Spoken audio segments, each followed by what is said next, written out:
Emmanuel Macron a fait son entrée aujourd'hui sur la scène internationale à l'occasion du sommet de l'OTAN. Sa rencontre avec Donald Trump était particulièrement attendue, y compris à l'étranger. Le jeune président élu allait-il tenir tête aux milliardaires américains?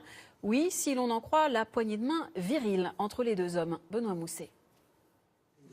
Au crépitement des flashs, la poignée de main la plus commentée du moment.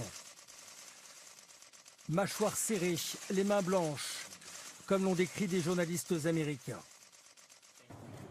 Quelques minutes plus tôt, Donald et Melania Trump accueillent Emmanuel Macron.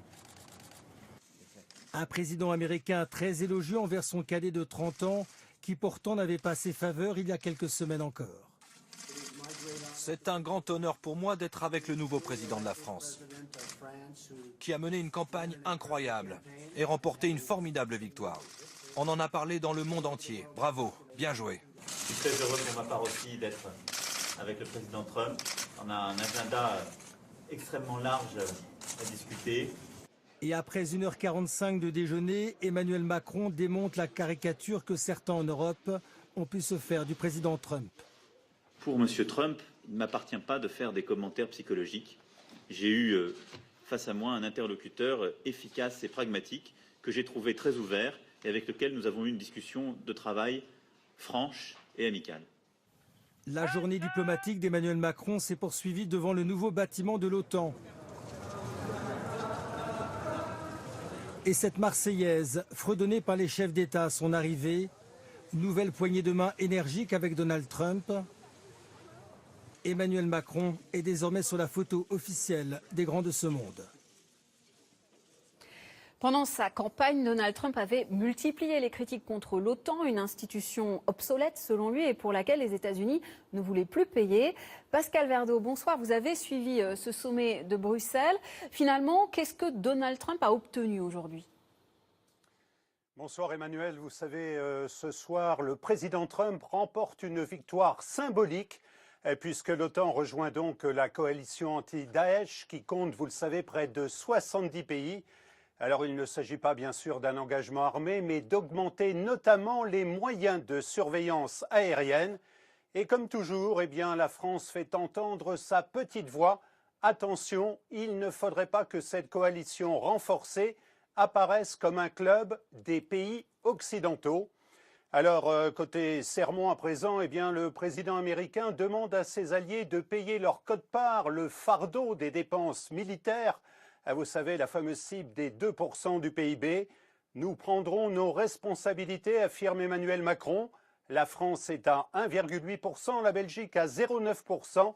Mais partout en Europe, les budgets militaires sont en augmentation. Enfin, Donald Trump montre les muscles. L'OTAN, dit-il, doit se concentrer sur le terrorisme, l'immigration et la menace russe. Bref, dans son esprit, une alliance renouvelée, tous azimuts et qui devrait être le gendarme du monde. Merci Pascal pour vos précisions en direct de Bruxelles. Une minute de silence impressionnante ce midi dans tout le Royaume-Uni. C'est donc le dernier signe notable d'une nouvelle méthode de communication voulue par Emmanuel Macron. Alors, volonté de sobriété ou culture du secret, décryptage dans le duel politique du Grand Soir 3 avec vous, Judith Vintraube. Bonsoir pour le Figaro et Anne Rosincher pour l'Express. Alors, le président se voulait jupitérien, au-dessus de la mêlée. Est-ce qu'il a réussi à imposer cette marque en 2 semaines ? En tout cas, il contrôle absolument sa communication. On l'a encore vu au dernier Conseil des ministres où les journalistes avaient le droit d'entrer dans la cour, mais où les ministres et les membres du gouvernement étaient obligés d'attendre que leur voiture soit arrivée pour sortir. Et ils avaient interdiction de parler aux journalistes. Bon, ça revient un peu au même, hein. Interdire les journalistes ou interdire aux ministres de leur parler, c'est pareil. Donc contrôle absolu, contrôle et interventionniste. Emmanuel Macron a dit qu'il ne serait pas Nicolas Sarkozy. Pourtant, comme Nicolas Sarkozy, il a reçu lui-même les patrons des centrales syndicales. Premier paradoxe. Voilà, Sarkozy était le dernier à l'avoir fait. Alors certes, Édouard Philippe les a reçus le lendemain, mais quand même, c'est le président de la République qui a donné la feuille de route. Et puis surtout, il interdit absolument toute fuite, toute communication intempestive, toute communication tout court. Il y a des choses de bon sens, par exemple sur le chômage c'est plutôt une mesure de bon sens. Les économistes le disaient depuis désormais des années. Ça sert à rien de commenter les chiffres du chômage mois après mois. Généralement, on commente quelque chose qui traduit des effets il y a très longtemps, qui a des effets statistiques, etc. Donc plutôt une bonne chose, et puis, ça ne fait que juste donner les bâtons pour se faire battre. Souvenez-vous, c'était, je crois, quand c'était Rebsamen qui annonçait les chiffres du chômage et que les députés de droite hurlaient ministre du Travail et du chômage. Bon, bref. Donc là, par exemple, c'est du bon sens. Mais c'est vrai que et pareil sur la solennité, sur la volonté de resacraliser un petit peu la fonction présidentielle. Mais le pendant et le revers de la médaille, c'est qu'on sent que tout ça est extrêmement marketé. On a affaire à un pro du marketing, de la communication, et le rôle des journalistes va être quand même de voir un petit peu à travers cette communication. Donc, et au-delà de la volonté de sobriété, vous voyez un moyen de contrôler ? Oui, un moyen de contrôler, en tout cas une volonté de contrôler. Soyons honnêtes, ce qu'Emmanuel Macron est en train de faire, tant vis-à-vis des journalistes qu'avec les chiffres du chômage, par exemple, tous ses prédécesseurs en ont rêvé, sauf que lui l'a fait.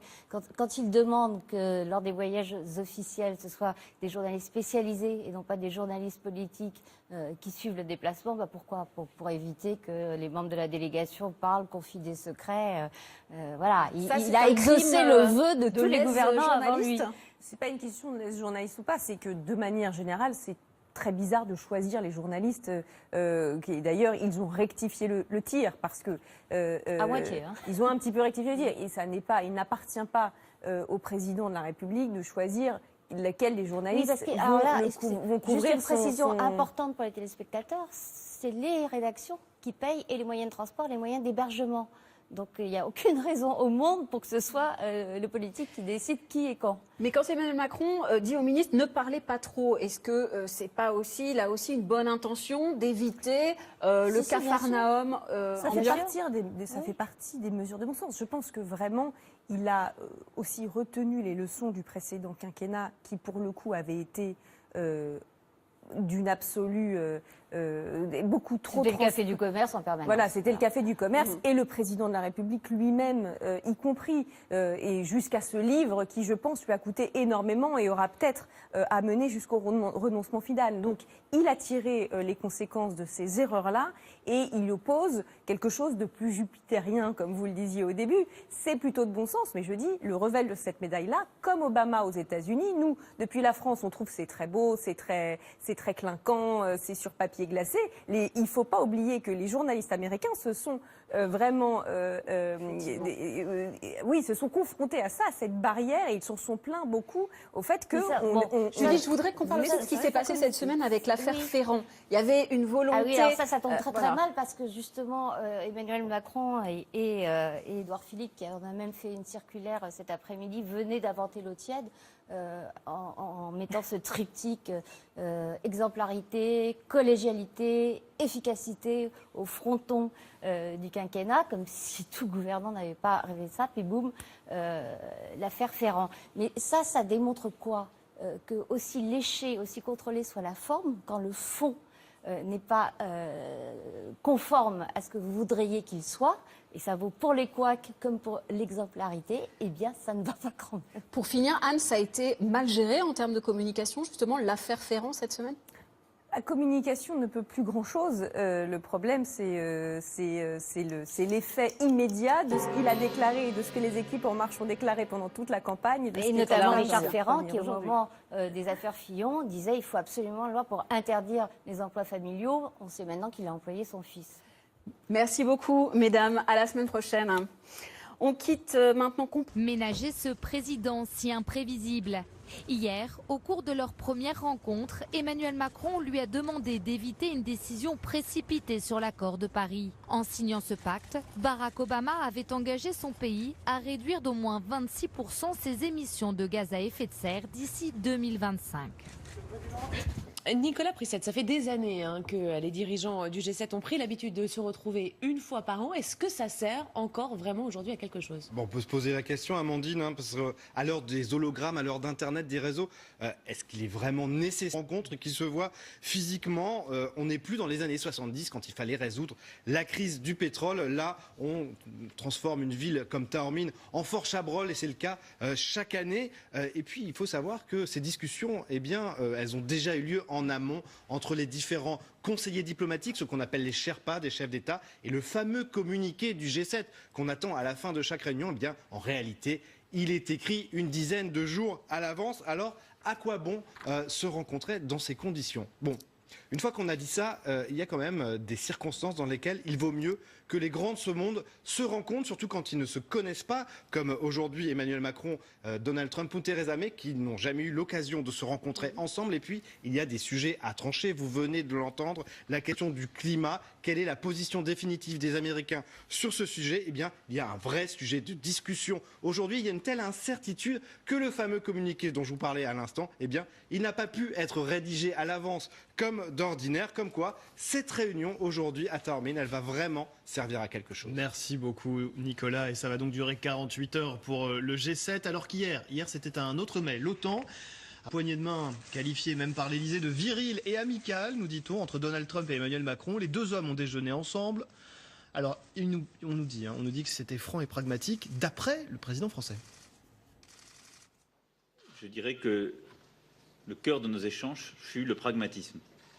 Et donc il y a des sujets sur lesquels nous n'avons pas forcément la même lecture, il y a des choix qui ont été faits, mais nous avons pu échanger de manière extrêmement directe, avec une volonté affichée de renforcer notre partenariat et notre coopération en matière de lutte contre le terrorisme.